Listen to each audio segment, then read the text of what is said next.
Hi, this is Jonathan, and today I will walk you through the BugProve platform. At the start of a security or penetration test, you receive the firmware image that needs to be tested, or for black box tests, the device itself, in which case you need to obtain the firmware image first. For the purposes of this demonstration, we will be using a well-known test image, the DEM Vulnerable Router Firmware, or DVRF for short. Now, our accepted file format list is extensive, however, we do not cover everything out there. So check out our documentation to see if your file system or archive type is supported. Linux-based firmware images work best, but we also have experimental support for images based on BSD variants. Also note that your firmware image is encrypted, you will have to decrypt it first before uploading it to the platform. So this is exactly what you will see once you create an account, and the first step is to upload the image. Before you can start the engine, there are a few settings you can adjust, and you can change the firmware's name, add personalized tags, and group by products or projects. In a nutshell, associating a scan with a product lets you track the security posture of the product or product lines across firmware releases, while projects are more like folders for your scans. Now, we won't cover these in more detail here, but you can check out our documentation for more information. After a few minutes, the first stage of the analysis is complete and you can start combing through the results. Let's click on this scan and it takes you to the overview page. Here you are presented with various statistics regarding the overall security of the firmware image.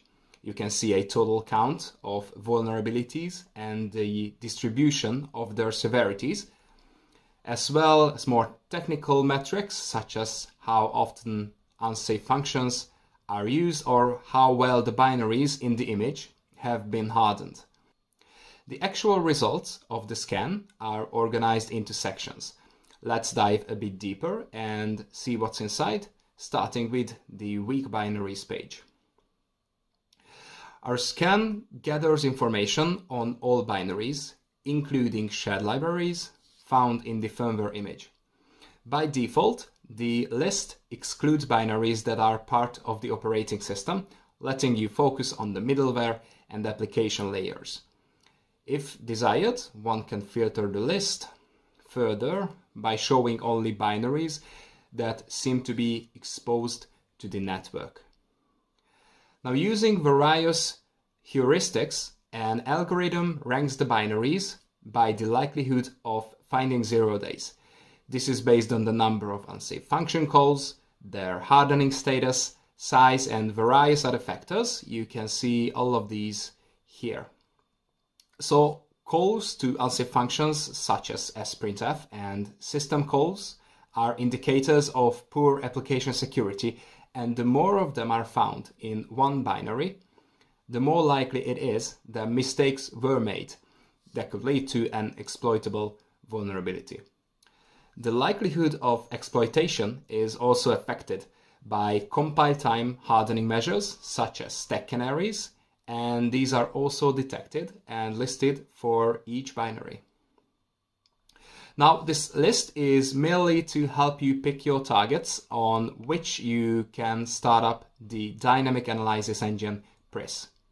By default, PRIS scans are started for the top 5 binaries by vulnerability score after the initial firmware analysis.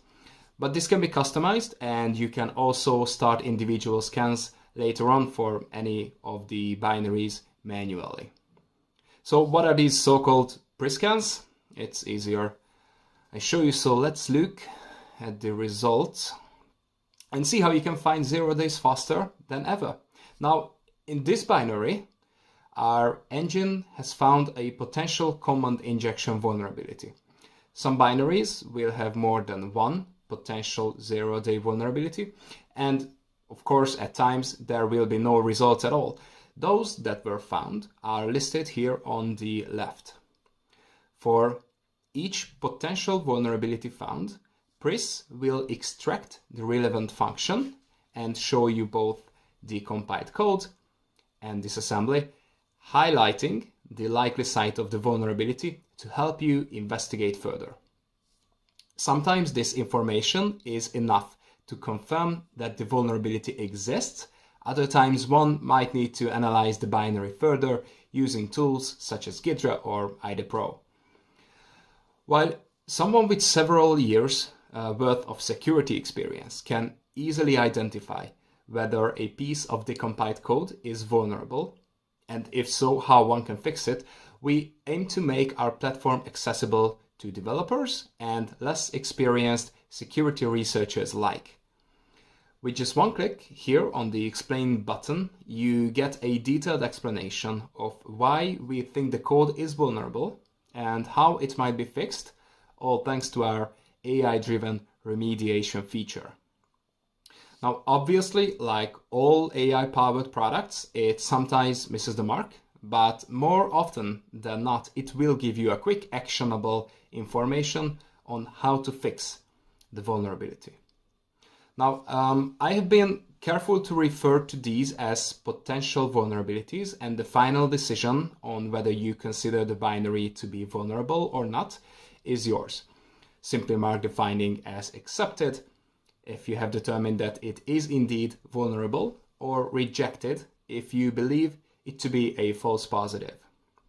So this is PRIS, a way to automate the discovery of zero-day vulnerabilities. Let's head back and look at the next section. So this page is for the CVEs. Now, these are vulnerabilities in third-party components, mostly open source components, that were found in the firmware image. To find them, our platform first identifies these components and tries to determine their version, then matches with vulnerabilities that have been assigned a CVE number and which are known to affect that version of the component. Since many firmware images are stuck on older kernel versions, and these can have hundreds, if not thousands, of vulnerabilities, we show application vulnerabilities and kernel vulnerabilities separately. To get more information, simply click on it, and all the publicly available details as found in the National Vulnerability Database maintained by the US government will be shown alongside affected files, reference links, and other metadata. Just like with the zero-day findings, if you click on the Explain button, our AI-driven remediation feature will attempt to explain the nature of the vulnerability. Okay, so far we have mostly dealt with binaries, but a firmware image has more than just executables lying around, and we have built some tools to aid further analysis.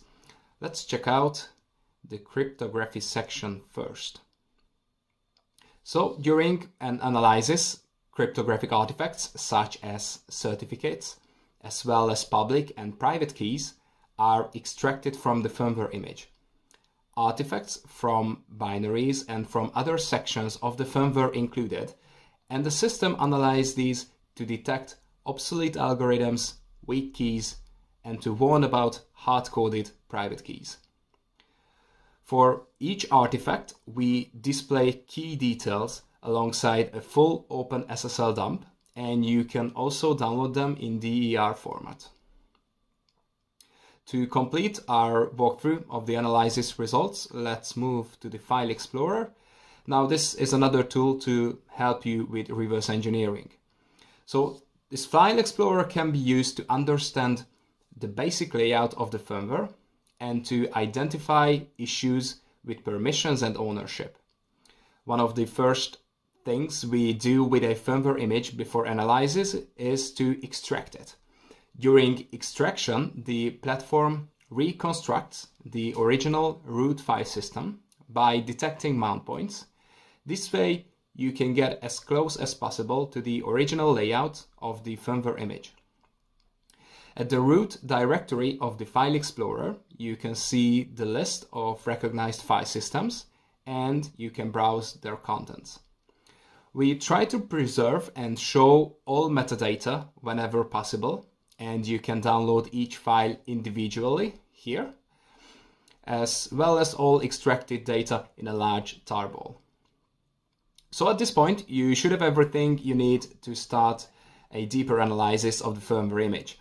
Pick your targets on the weak binaries page and initiate the zero-day engine. Understand the layout of the firmware using the File Explorer and look for exploitable vulnerabilities in third-party dependencies. It is up to you how to proceed.